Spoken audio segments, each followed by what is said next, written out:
What can we really learn from someone who's seen an entire century come and go? I mean, really think about that.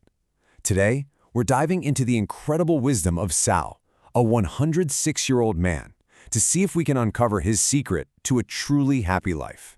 106 years old. You know, at that age, everyone asks Sal the same question. What's the secret? And they're always expecting him to say something like, olive oil, or maybe a glass of red wine every day. And yeah, he does all that stuff. But he says the real secret, well, that's something else entirely. Something it took him 100 years to really figure out. So what is it? What's the one piece of wisdom that gets you through more than a century of life's absolute highs and crushing lows? Well, I'll tell you what it's not. It's got nothing to do with your diet, nothing to do with exercise. It's a shift inside your head, a fundamental choice you have to make. And here it is. Sal's secret is this simple. Joy is a choice. He says most of us spend our lives just waiting for happiness to show up, when we get the right job or find the right person, and he says we die waiting. He just decided he wasn't going to wait anymore. He was going to decide to be joyful. But here's the thing. This incredible outlook, this wisdom, it wasn't born from some easy breezy life. Not even close. This secret was forged in the fire of some truly unimaginable loss and hardship. I mean, just look at what this man lived through. He lost his mom when he was just a little kid. His first wife died suddenly, leaving him a widower with 2 babies. His entire family business, his whole livelihood just went up in smoke.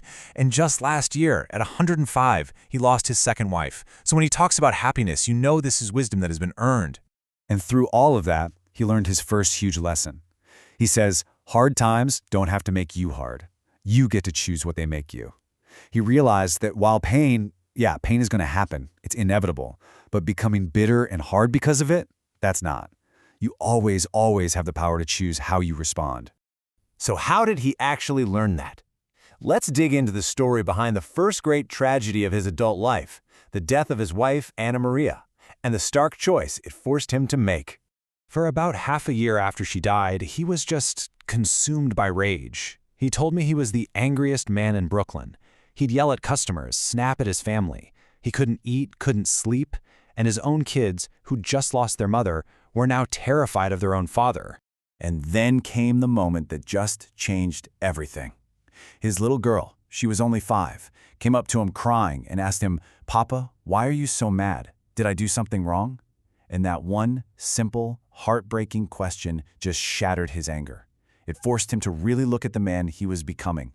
Right there, in that moment, he realized he was at a crossroads. He had a choice. As he puts it, you can be an angry man or you can be a father. You can't be both. So he decided that his sadness, as real as it was not going to be the only thing his children ever saw.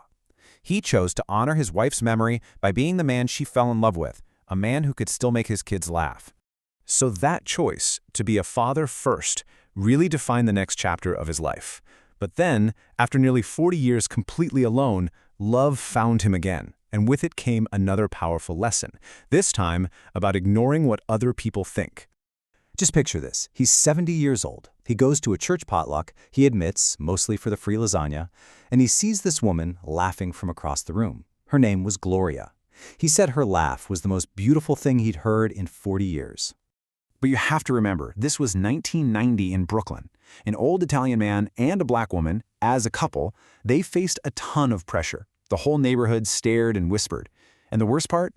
His own son stopped talking to him for 2 years, accusing him of disgracing his mother's memory. So what was his response to all this?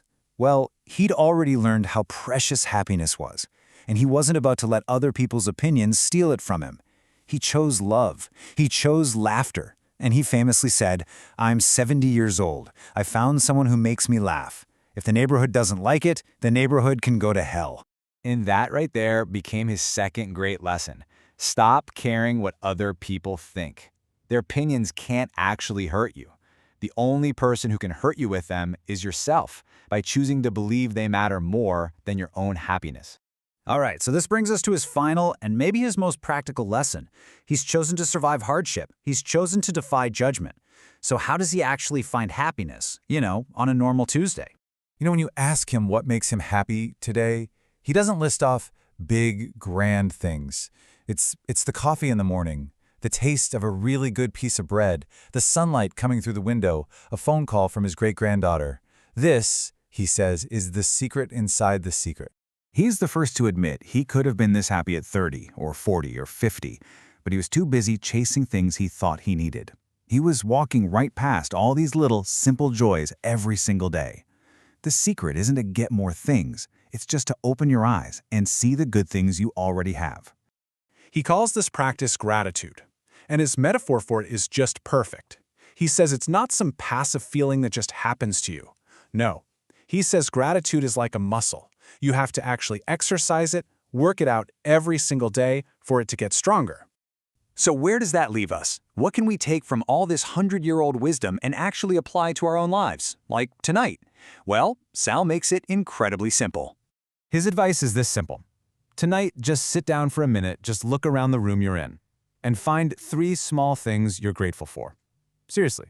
Maybe it's the chair you're sitting in, maybe it's the quiet of the room, or just the simple fact that you can take a deep breath. Start there. That's it. That's how you exercise the muscle.